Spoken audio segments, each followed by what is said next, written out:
최근에 이렇게 법인 컨설팅 영역에서 네. 병역 특례에 대해서 얘기가 많이 나오더라고요. 네네. 이 병역 특례란 게 일단은 뭔가요? 개념부터 좀 말씀해 주시면 좋을 것 같아요. 네.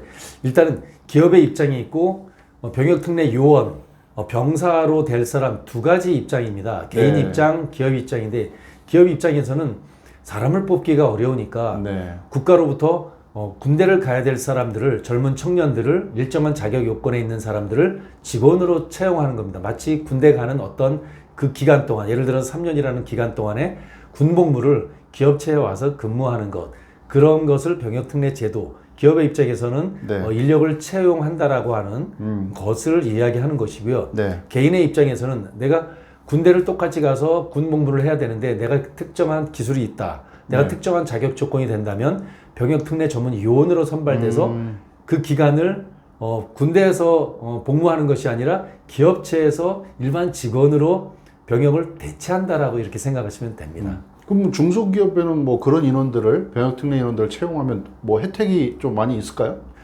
일단은 예. 제일 중요한 것은 인력난이 극심합니다. 근데 그 인력난도 일반적인 인력이 아니라 네네.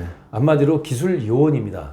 한마디로 중소 제조업체의 입장에서는 제조업과 관련한 기술 요원이 필요한 것이고요. 그렇다면 젊은 한 20대 초반의 젊은 기술 요원이 필요한 것이고요. 예. 또 하나는 연구소가 설치되어 있는 고도의 어떤 그 제조 기업 중에서 기술력을 기반으로 하고 있는 기업 부설 연구소가 설치되어 있는 기업은 고도의 석박사급의 두뇌급에 해당하는 그런 사람을 병역특례 요원으로 뽑기를 희망하는 겁니다. 고급 두뇌냐, 고급 네네. 기술자냐 이런 거를 뽑는 게 너무 어려우니까 네네. 국가의 힘을 빌려서 병역을 대체하기를 희망하는 겁니다. 네. 그럼 병역특례 제도에는 뭐 아까 말씀하셨던 뭐 산업기능요원 뭐 이런 게 있는 건가요? 네네. 두 가지가 있습니다. 예. 한마디로 쉽게 얘기하면 전문 용어로는 산업기능요원 병역특례라는 네. 거는 공고나 마이스터고를 이야기합니다. 그냥 일반적인 쉽게 공고 마이스터고 병역특례 이렇게 생각하는 네, 것이고요. 네, 네. 또 하나는 석박사 두뇌지 않습니까? 석박사 전문연구요원 병역특례 네. 이렇게 두 가지로 구분이 됩니다. 그러면 산업기능요원을 받으려면 중소기업의 어떤 조건 뭐 이런 것들이 있을까요? 네, 조건이 예. 있습니다. 일단은 제조업이어야 되고요. 예. 일단은 인원이 정규직이 10명 이상이 되어야 10명 합니다. 이상인 업체. 네네. 네. 그렇게 됩니다. 예. 뭐 제조업 업종부터 다양한 업종들이 있지만 쉽게 네. 얘기해서 제조업의 수요가 제일 높으니까 제조업 직원 10명 이상 있어야 됩니다. 네. 다만 네. 벤처기업 인증을 받으면 5명도 가능합니다. 아, 벤처 인증. 네, 그래서 벤처 인증을 받으면 네. 벤처 인증 없이 제조업이 병역특례 가기 쉽지 않습니다. 아, 벤처 인증을 먼저 받고 가야 된다. 네네, 그렇습니다. 아, 그러면 아까 두 번째 말씀하셨던 네. 전문 연구 인력. 네네. 이런 예, 경우는 어떤 거냐면, 네.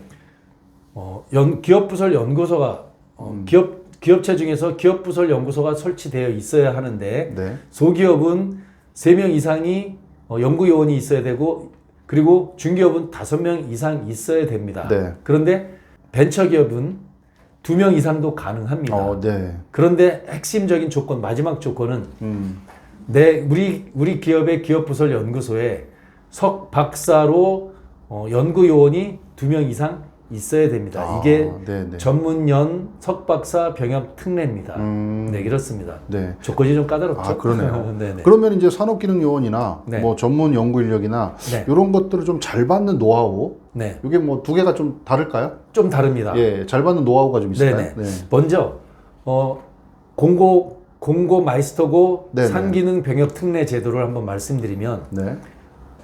한 100점 만점 중에 가점 싸움입니다. 네. 마치 이렇습니다. 연구소 인증 몇 점, 벤처 인증 몇 점, 이노비지 인증 몇 점, 네네. 메인비지 인증 몇 점, 각종 인증들을 잘 구비해야만이 됩니다. 네네. 인증이 만약에 대표님 기업이 인증이 없이 상기능 병특을 하겠다? 안 됩니다. 아, 이건 점수를 예, 점수 싸움입니다. 그런데 그 점수가 오늘 내일 당장 되는 것이 아니라 그렇죠. 먼저 핵심 노하우는요. 네. 먼저 대표님 기업의 점수 진단. 네. 그다음 이런 점수를 충족하기 위해서는 얼마나 많은 기간이 걸리느냐. 진단이 먼저. 그다음 네. 준비. 그다음 그것이 상기능 병특과는 지름길입니다. 네.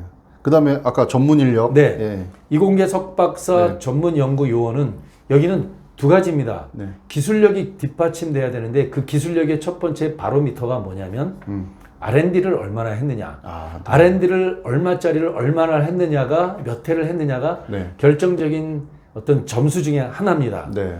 그것만 있으면은 R&D 안 하는 기업은 우리 못하죠. 두 번째가 하나가 있습니다. 네. 기술력 중에 대표적인 것은 특허지 않습니까? 특허. 네. 대표님 지난 1년 동안에 특허를 얼마나 많이 특허를 등록했느냐. 특허 싸움, R&D 싸움 이렇습니다. 네. 그래서 먼저 점수 평가가 중요하겠죠. 우리 기업 매출도 빵빵하고 기술력도 짱짱한데 대표님의 생각이고요. 네. 점수 평가되는 평가 기간 동안에 R&D와 또는 특허랑 이런 것들이 얼마나 있는지에 대한 점수 평가를 한 다음에 네. 부족한 점수를 그 특정한 기간 동안에 어떻게 채울 수 있는가를 코칭 받는 것이 가장 네. 합리적인 길이죠. 이 병역 특례는 뭐 1년 뭐 상시 이렇게 모집하고 하는 건 아니죠. 네, 그런 건 신청받지 아닙니다. 않죠. 언제 신청인가요? 산기능 병특은 1년에 6월달 한 번. 아, 6월. 네. 네. 석박사 두뇌 병특은 네. 1월달, 6월달 두 번 이렇습니다. 아, 그럼 6월 달에 이제 공고가 나온다는 거죠? 네, 6월 전에 공고가 나오면 예, 예. 지금이 4월달이니까요. 그렇죠. 예. 나름대로 준비가 될 듯한 기업은 네. 지금 잘 준비하는 것이 필요하고요. 지금부터 준비해야 된다. 네네. 만약에 네. 이것이 준비 기간이 어떤 거는 3개월, 6개월이 아니라 6개월 이상도 걸릴 수 있기 네, 때문에 네. 올 하반기를 잘 준비해서 내년 1월 달에 아, 네. 석박사 연구요원 병특을 하신다면 하반기를 준비해서 내년 1월 달에 도전하시고 네, 네. 이런 식으로 합니다. 그래서 병특은 당장 하는 것들이 아니라 긴 호흡으로 최소한 반기를 준비해서 도전하실 것을 추천드립니다. 미리미리 할 것을 추천드립니다. 그러니까 지금 뭐 6월 공고까지도 사실은 이게 기간이 좀 빡빡하네요. 네네. 그러면 그 준비하는 과정에서 뭐 아까 말씀드린 벤처 인증이라든가 네네. 특허라든가 이런 네네. 것들을 같이 이렇게 쭉 준비를 네. 해나가야 된다는 그렇죠. 거죠. 그런 기간을 얼마나 걸리고 어떤 만큼의 네. 맨 먼스가 걸릴지를 사전에 진단해서 하는 것이 네네. 가장 효율이 높습니다. 이게 인증 토탈 이게 케어가 돼야 되겠네요. 인증의 끝판왕이지 않을까 이렇게 생각을 합니다. 그러네. 네네. 예. 오늘 병역 특례에 대한 정보 감사합니다. 네, 고맙습니다.